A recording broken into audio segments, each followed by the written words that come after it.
Hi mga beshi ko. Magandang buhay. Ayan, nasa day 3 na tayo. Yay! Nga pala, late tayo ngayon. Time check. Mga 9:40 na dito, ganyan.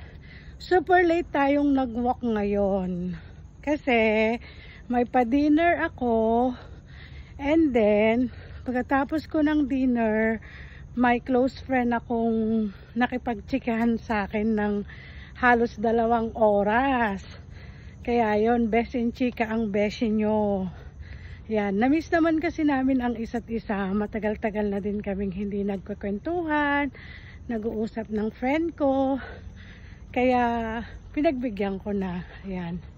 Tsaka don't worry mga beshi, safe naman dito kahit na anong oras kang maglakad or anong oras kang lumabas. Ayan. Kailangan nating makuha yung goal natin na 10K step. Ayan. Dapat maging consistent tayo. At syempre naka day 3 na tayo, 'di ba?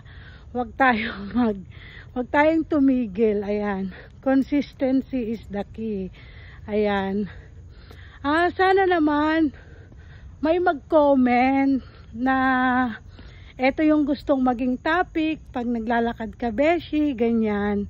Kaya sa mga nanonood ng aking video, maraming salamat. Ayan, pwede kayong magtanong, pwede kayong mag-advise o magsabi ng situation na pwede nating pag-usapan. Para naman kahit papano, habang naglalakad, nagdadaldal ako. Ayan.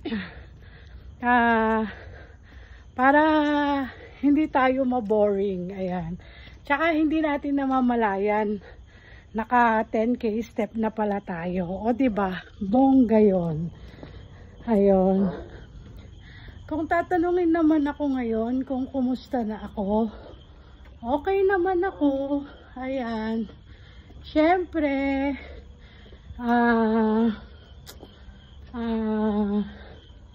masaya. Tsaka maraming pinagdadaanan sa buhay.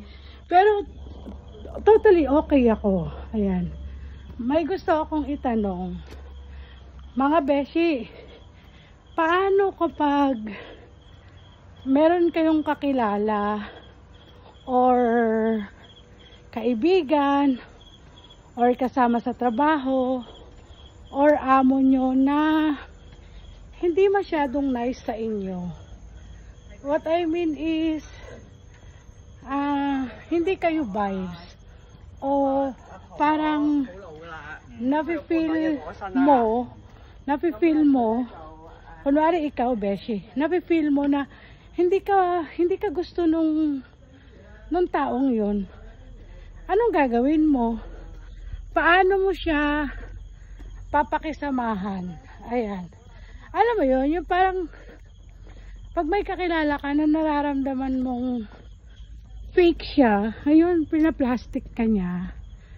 Ano yung magandang dapat gawin? Ayan. Pag na-experience nyo to, anong ginagawa nyo?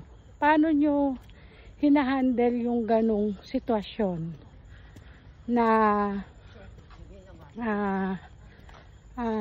nararamdaman nyo na ayaw kayo nung tao na yon? Nag-e-effort ba kayo or ano? Kasi akong mga besya, para sa akin yung personality ko hindi ko kayang itago kapag naiinis ako or hindi ako okay. Alam mo yon, yung parang yung hindi iimik or hayaan na lang. Hindi ko talaga personality yun. Talagang kung ano man yung bumabagabag sa akin or nagpapa-overthink sa akin, gusto kong pag-usapan natin. Gusto kong maging okay tayo. Ayoko yung pinaplastic ako ng isang tao or yung nararamdaman kong ayaw niya ako. Yung gusto ko maging honest, pero hindi naman laging gusto ko kasi. Yun ang problema. Hindi ko alam kung paano yung ganong sitwasyon. Ayan. Napag-ayaw kayo ng isang tao, anong gagawin nyo? Ayan. O ayan ha, meron na akong topic. Kailangan nyo akong advisean. Diyan sa baba, sa comment. Para ano? Para naman may mabasa ako or kahit sino. Para naman sa mga video ko, kasali kayo. O, topic natin kahapon, ganyan. Para alam kong pinapanood nyo yung mga video ko, 'di ba? Tsaka syempre thank you. Thank you sa lahat ng sumusuporta, sa lahat ng kahit hindi ko kaano-ano. Laging nandyan na sumusuporta, nagbibigay ng love, nagsasabi ng kaya mo yan, Beshi. Be strong. Tapos andito lang kami. God bless, Beshi. Or mag-iingat ka palagi. Nakakataba ng puso yung mga ganong tao. Kaya maraming salamat.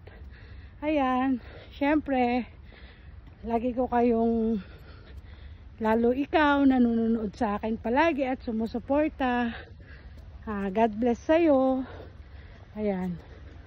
Sana makaya natin yung challenge natin.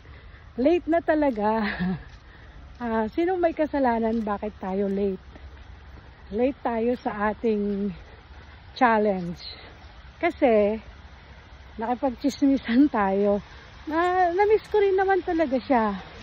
Kapag malapit ka sa puso ko at nagkaroon tayo ng oras na makapagkwentuhan, talagang kulang ang 2 oras, 3 oras pag ako yung kausap.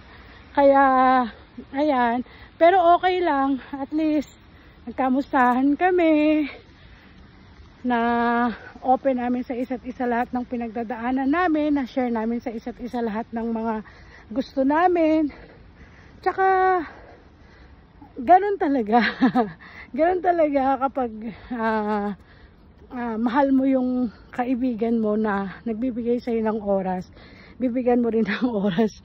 Ako nga yung nagsabi, hindi pa ako naglalakad, ganyan. O sige na, ganyan. Ayan. Tsaka kailangan nating matapos tong challenge natin. Para nang sa ganon is madire-diretso ba? Hindi may stop. Dire-diretso lang. 'Di ba? Kasi tsaka kasama ko naman kayo eh. Kasama ko kayo palagi. Ayan. Maraming salamat. Thank you and God bless mga beshi. Naka 10K tayo ngayon.